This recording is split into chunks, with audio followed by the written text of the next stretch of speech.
Kami bersyukur Tuhan untuk sore hari ini, untuk momen di mana Engkau hadir di tengah-tengah kami Tuhan.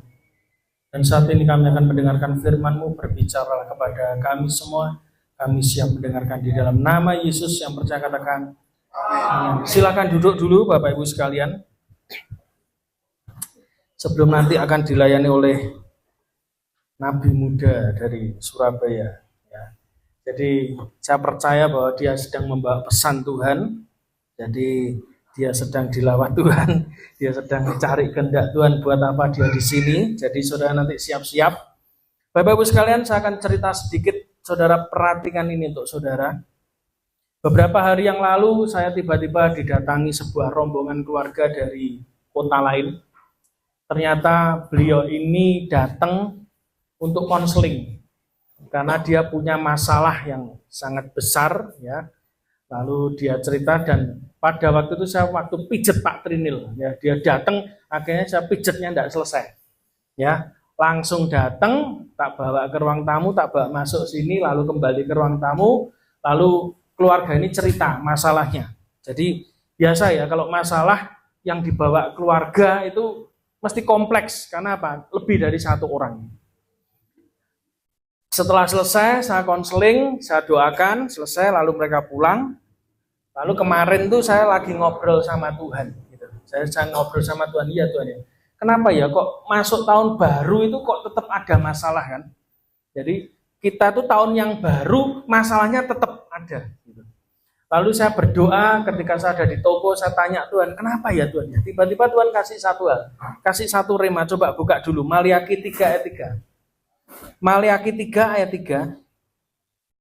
Saya terkejut karena ayat ini berbicara kuat sekali. Ketika setelah saya konseling satu keluarga tadi, tapi ini berbicara kepada kita juga. Maliaki 3 ayat 3. Ia akan duduk seperti orang yang memurnikan dan mentahirkan perak. Dan ia mentahirkan orang Lewi, menyucikan mereka seperti emas, seperti perak, supaya mereka menjadi orang-orang yang mempersembahkan korban yang benar di hadapan Tuhan. Bukan yang baik, yang benar beda. Baik dan benar beda. Orang baik belum tentu benar, tapi yang benar hasilnya mesti baik.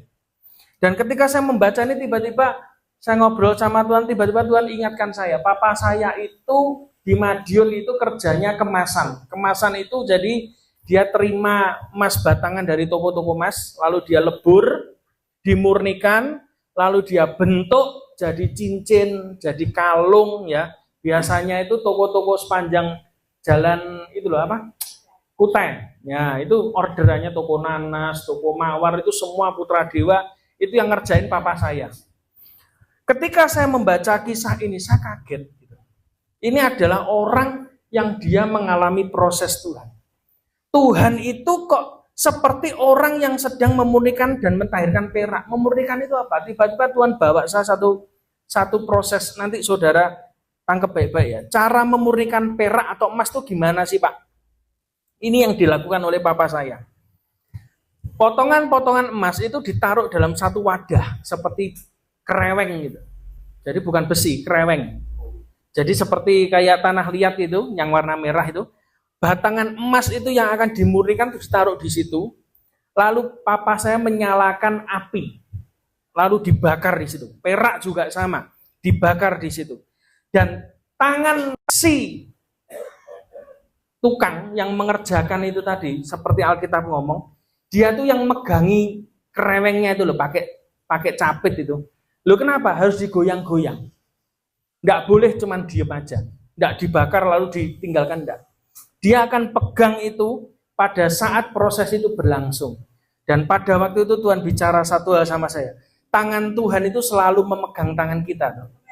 Tangan kanannya itu memegang kita, membawa kemenangan. Jadi kalau hari ini ada di antara saudara yang mengalami proses ya toh dalam hidup saudara yang datang punya masalah, saya mau beritahu, Tuhan tidak pernah membiarkan Anda sendirian. Dan yang kedua yang dikerjakan oleh papa saya adalah dia tidak pergi dari situ. Bukan dibakar lalu tinggal pergi, enggak. Dia akan terus mengawasi sampai proses itu selesai.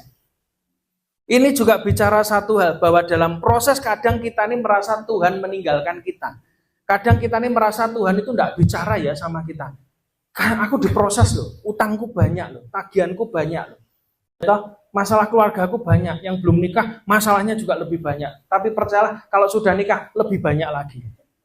Jangan khawatir ya, yang belum nikah jangan kepengen cepat nikah. Kenapa? Saya yang sudah nikah nih masalahnya jadi double. Anak keluar satu jadi triple. Masalahnya kan 3 toh. Saya, istri saya, anak saya.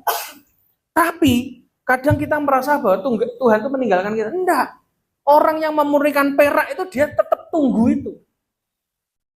Kita yang kadang dibakar aja molet itu.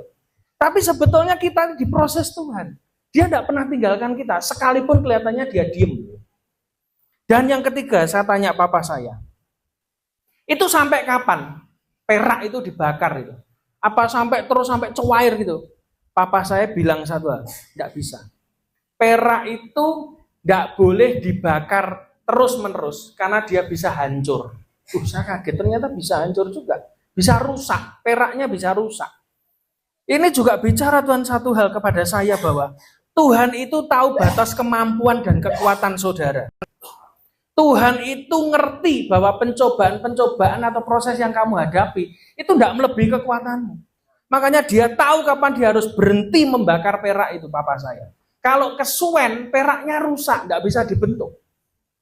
Ya toh? Jadi percayalah kalau hari ini saudara mengalami proses Tuhan, percayalah satu hal, bahwa Tuhan itu ngerti batas kekuatan kita. Lah itu mama saya, suaminya dia yang biasa ngobong emas itu sama perak ya. Jadi Tuhan itu tahu batas kekuatan kita. Dan pertanyaan terakhir saya tanya sama papa saya, terus perak itu kalau sudah jadi dan siap dibentuk, sudah murni, itu kapan? Jawabannya ini.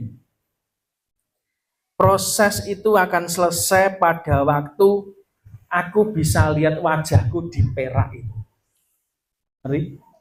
Jadi seorang penjunan atau tukang kemasan atau tukang perak ini tadi, dia ngerti bahwa perak itu sudah betul-betul murni pada saat kapan? Pada saat si tukang perak ini dia bisa lihat wajahnya sendiri di perak itu. Artinya apa? Semua proses dalam hidup saudara akan selesai pada waktu hidup saudara memancarkan Kristus dalam hidup saudara. Tujuannya cuma itu. Tujuan saudara mengalami masalah, tujuan saudara mengalami proses, tujuan masalah keluarga, masalah keuangan, masalah apapun dalam hidup saudara. Itu tujuannya cuma satu, supaya saudara dan saya mirip Yesus. Dan ketika si tukang perak ini membakar perak dan dia bisa lihat wajahnya di perak itu, dia selesai. Apinya dimatikan. Tandanya apa? Perak itu sudah siap untuk dibentuk lagi. Jadi hari ini Bapak Ibu ketika saya membaca ini, bener. Tujuan proses dalam hidup saudara adalah satu, biar Kristus itu memancar lewat hidup. Sebelum Kristus memancar, perhatikan baik-baik, proses mula tidak pernah selesai. Anda akan digocoh terus dengan orang-orang yang bencekno. Makin bencekno, makin dibawa dekat dengan hidup saudara. Tambah bencekno lagi. Loh kenapa? Makin lama kan makin apinya panas. Toh. Tujuannya apa? Bukan untuk membuat saudara rusak, tidak. Tujuannya Tuhan cuma satu, supaya proses saudara lebih cepat. Dan ketika saudara cepat selesai, pada saat saudara betul-betul karakter Kristusnya muncul. Nah itu perak ya. Jadi kita sambut firman Tuhan, hari ini akan disampaikan oleh Evangelis Sonya. Ya, ini tepuk tangan buat Tuhan. Ini akan dibagikan makan malam buat Bapak Ibu sekalian.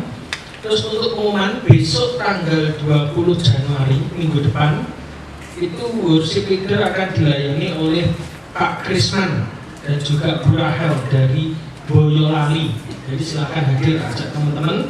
Terus kita ada juga pembicara, ini khusus, yaitu Dr. Siti Hadijah, mantan Muslim.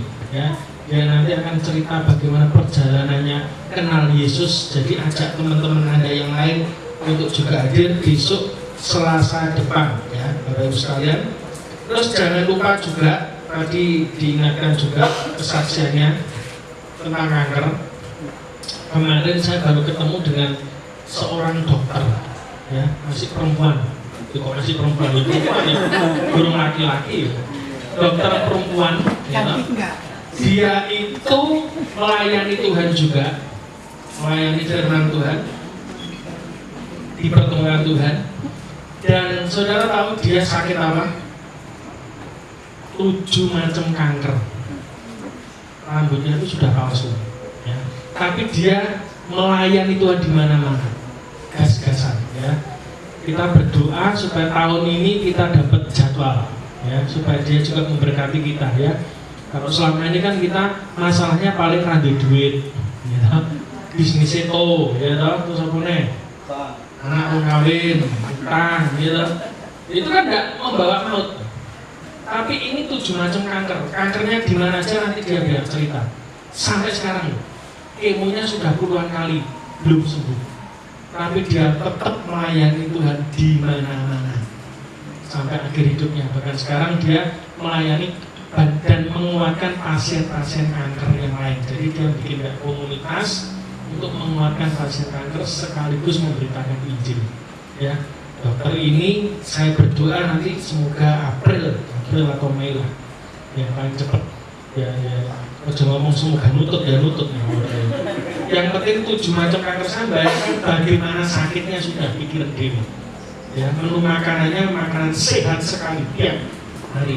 Dan makanan sehat itu pasti Anda tidak suka. Saya lihat aja sudah baru enak dipangan. Ya, karena memang menunya harus itu. Kalau dikasih bakaran sedikit kan pemicu langsung, ya. Jadi nanti dia memberkati kita, ya. Kenapa saya tertarik? Ya itu tadi, bukan masalah kankernya, enggak. Masalahnya itu besar, tapi dia tetap cinta Tuhan. Ayo, kalau saudara punya pergumulan, doamu belum dijawab Tuhan, bahkan cenderung tidak dijawab Tuhan, masih cinta Tuhan enggak? Masih melayani Tuhan enggak? Nah, kita tuh butuh api yang kayak begini. Ya, nanti saya share di grup, ya, grup WA. Ini juga ada keluarga baru, ya, AI dan juga anaknya. Terima kasih buat nanti boleh kenalan, ya, namanya siapa, ya, kapan-kapan dulu, ya. Jadi saya percaya tahun ini Tuhan akan bukakan banyak hal dalam hidup saudara dan saya, ya. Berkat yang baru. Masalahnya ada, tapi berkatnya selalu ada. Masalah itu datang satu paket dengan berkat. Saya. Oke, mari kita akhiri ibadah kita. Saya minta Bu Deni bisa berdoa berkat untuk kita semua. Mari kita bangkit berdiri.